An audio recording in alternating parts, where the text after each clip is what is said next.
दोस्तों, आज से हम ज्योग्राफी शुरू करने जा रहे हैं। आज क्लास फर्स्ट है। ज्योग्राफी यूनानी भाषा के शब्द जियो यानी कि पृथ्वी और ग्राफी यानी कि वर्णन से मिलकर बना है, जिसका अर्थ होता है पृथ्वी का वर्णन। ब्रह्मांड के अध्ययन को एस्ट्रोनॉमी कहते हैं। खगोलिकी कहते हैं। ब्रह्मांड यूनिवर्स, दिखाई पड़ने वाले समस्त आकाशीय पिंड को ब्रह्मांड कहते हैं। ब्रह्मांड विस्तारित हो रहा है। ब्रह्मांड में सर्वाधिक संख्या तारों की है। तारा वैसा आकाशीय पिंड जिसके पास अपनी ऊष्मा तथा प्रकाश हो तारा कहलाता है। तारों का जीवन काल अत्यधिक लंबा होता है एवं विभिन्न अवस्थाओं से होकर गुजरता है। तारा बनने से पहले विरल गैसों का गोला होता है। जब विरल गैसें केंद्रित होकर पास आ जाती हैं तो घने बादल के समान छा जाते हैं, जिन्हें नीहारिका कहते हैं। जब इन नेबुला में संलयन विधि द्वारा दहन की क्रिया प्रारंभ होती है तो वह तारों का रूप ले लेते हैं। तारे में हाइड्रोजन का संलयन हीलियम में होता है। तारे में ईंधन प्लाज्मा अवस्था में रहता है। तारों का रंग उसके पृष्ठ ताप पर निर्भर करता है।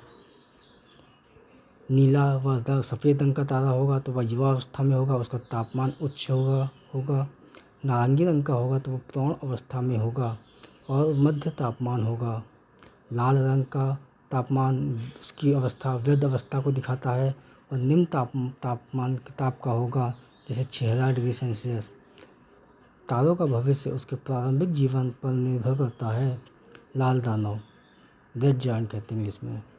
जब तारा सूर्य का ईंधन समाप्त होने लगता है तो वह लाल दानव का रूप ले लेता है और लाल दानव का आकार बड़ा होने लगता है। केस फर्स्ट में, यदि लाल दानव का द्रव्यमान सूर्य के द्रव्यमान का 1.44 गुना से छोटा है तो वह श्वेत वामन बनेगा। श्वेत वामन वाइट ड्वार्फ, इसे जीवाश्म तारा कहते हैं।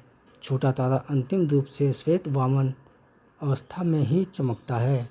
काला वामन श्वेत वामन का जब चमकना छोड़ देता है तो वह काला वामन का रूप ले लेता है। उस प्रकार छोटे तारों का अंत हो जाता है, जैसा कि इस फिगर में दिखाया जाता है। पहले एक विरल गैसें होती ब्रह्मांड में, फिर वह नीहारिका का रूप लेते हैं, फिर तारा बनता है, संलयन होता है। ये प्लाज्मा के रूप में प्लाज्मा रूप में इसमें हीलियम अवस्थित होता है। इसमें ईंधन प्लाज्मा रूप में उपस्थित होता है। उसके बाद जब अगर लाल दानव बनता है, अगर लाल दानव का मास सूर्य के 1.44 गुना होता है तो वह अभिनव तारा बनता है। गुना से अधिक होता है तो वह अभिनव तारा बनता है। उसके बाद न्यूट्रॉन तारा बनता है। उसके बाद ब्लैक होल बनता है।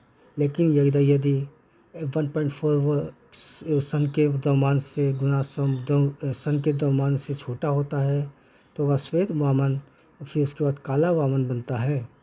केस दूसरा, यदि लाल दानव एक द्रव्यमान सूर्य के द्रव्यमान के 1.44 गुना से बड़ा है, जैसा कि अभी पढ़ा था हमने, तो वह अभिनव तारा का रूप लेगा। अभिनव तारा, इससे कार्बन जैसे हल्के पदार्थ लोहा जैसे भारी पदार्थ में परिवर्तित होने लगता है, जिस कारण ये विस्फोट करने लगते हैं, अतः इसे विस्फोट तारा कहते हैं। विस्फोट के बाद यह न्यूट्रॉन तारा का रूप ले लेता है। न्यूट्रॉन तारा विस्फोट के बाद बनता है। इसका घनत्व उच्च हो जाता है और आकार छोटा हो जाता है। न्यूट्रॉन तारों के सभी अंश न्यूट्रॉन के रूप में संगठित रहते हैं। पल्सर, यह तारा चमकता और बुझता रहता है। इससे उच्च संख्या में विद्युत चुम्बकीय तरंगें निकलती हैं। यह तीव्र रेडियो तरंगें उत्सर्जित करता है। न्यूट्रॉन तारा के बाद पल्सर बनता है। उसके फिर उससे क्वेसर भी बनता है।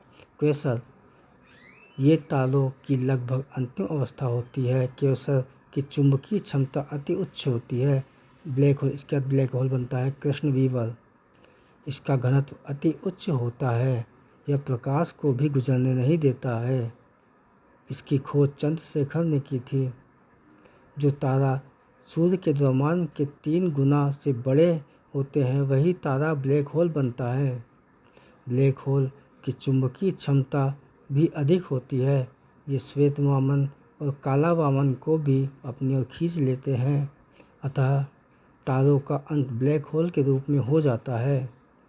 चंद्रशेखर सीमा सूर्य के द्रव्यमान के 1.5 गुना यानी कि 1.44 गुना द्रव्यमान को चंद्रशेखर सीमा कहते हैं। लाल दानव के बाद तारों का भविष्य चंद्रशेखर सीमा पर निर्भर करता है।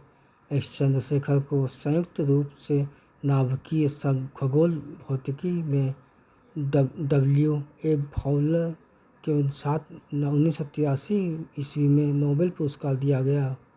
धन्यवाद।